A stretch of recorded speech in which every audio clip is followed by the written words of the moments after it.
আমি তো প্রথম ভেবেছিলাম যে আমরা আসলে মনে হয় ভোট কম পেয়েছি, এজন্য জিততে পারি নাই। কিন্তু পরবর্তীতে আমি খবর নিয়ে দেখলাম কারো ইশারায় পাল্টে গেল কি 2026 এর নির্বাচনের ফলাফল? কেন মুফতি ফয়জুল করিম বলেছেন হাত পাখাকে জোর করে হারানো হয়েছে? পর্দার আড়ালে চলা সেই ইলেকশন ইঞ্জিনিয়ারিংয়ের আসল অভিযোগ তুললেন শায়েখে চরমোনাই। 2026 এর নির্বাচনে ভোট ডাকাতির অভিযোগ, বরিশালে হাত পাখার জয় কেড়ে নেওয়ার দাবি শায়েখে চরমোনাইর। বরিশাল মহানগর ইসলামী আন্দোলন কর্তৃক আয়োজিত ইফতার মাহফিলে দেশের বর্তমান রাজনৈতিক পরিস্থিতি এবং ধর্মীয় আদর্শ নিয়ে গুরুত্বপূর্ণ বক্তব্য রেখেছেন ইসলামী আন্দোলন বাংলাদেশের সিনিয়র নায়েবে আমির মুফতি সৈয়দ মোহাম্মদ ফয়জুল করিম শায়েখে চরমোনাই।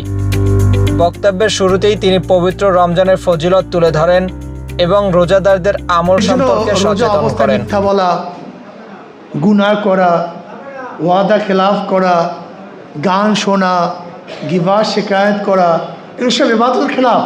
কারণ আপনারা ইবাদতের মধ্যে আছেন। ধর্মীয় আলোচনার পাশাপাশি ত্রয়োদশ জাতীয় সংসদ নির্বাচন নিয়ে নিজের ক্ষোভ উগরে দেন তিনি।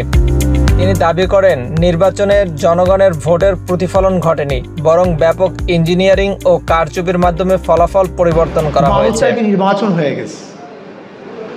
আসলে কি 12 তারিখে নির্বাচন সুস্থ হয়েছে? ইঞ্জিনিয়ারিং হয় নাই, কারচুপি হয় নাই।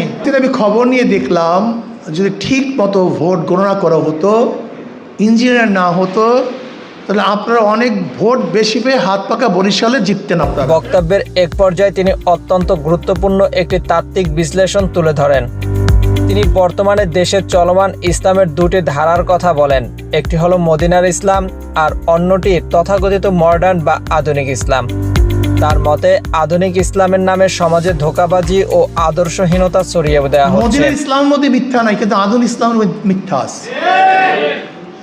মদিনার ইসলামের মধ্যে ধোঁকাবাজি নেই, কিন্তু আধুনিক ইসলামের মধ্যে ধোঁকাবাজি আছে। মদিনার ইসলামের মধ্যে পর্দা ফরজ, আধুনিক ইসলামের মধ্যে পর্দা ফরজ। তখন চরমোনাই হুজুরদের বিরুদ্ধে ওঠা বিভিন্ন আর্থিক অভিযোগ এবং সামাজিক যোগাযোগ মাধ্যমে ছড়িয়ে পড়া অপপ্রচারের কড়া জবাব দেন তিনি। 400 কোটি টাকা উদ্ধার বা রাজনৈতিক দালালি করার মতো দাবিগুলোকে তিনি সম্পূর্ণ ভিত্তিহীন এবং ফেক আইডি থেকে সরানো প্রোপাগান্ডা বলে অভিহিত করেন। এ সময় তিনি কর্মীদের উদ্দেশ্যে নির্দেশ দেন দুনিয়ার ক্ষমতার চেয়ে আখিরাতের কামিয়াবিকে প্রাধান্য দিতে। আমাদের হার বলতে কিচ্ছু নেই। যেমন আমি বারবার বলি, যেমন এক ব্যক্তি জিহাদের মধ্যে শহীদ হয়ে গেছে, সে তো দুনিয়ার কোনো স্বাদ পাইল না, ক্ষমতা পাইল না, কিচ্ছুই পাইল না। সে কামিয়াব হয়েছে না ব্যর্থ হয়েছে? পরিশেষে সাংগঠনিক শক্তি বৃদ্ধির লক্ষ্যে তিনি কর্মীদের নতুন সদস্য সংগ্রহ এবং দাওয়াতি কাজ জোরদার করার শপথ করান। প্রতিটি কর্মীকে মাসে অন্তত 4 জন নতুন সদস্য বানানোর এবং ইসলামী আদর্শে সমাজ গড়ার আহ্বান জানিয়ে তিনি তার বক্তব্য শেষ করেন। Mahdi Hasan, desk report, MT Times.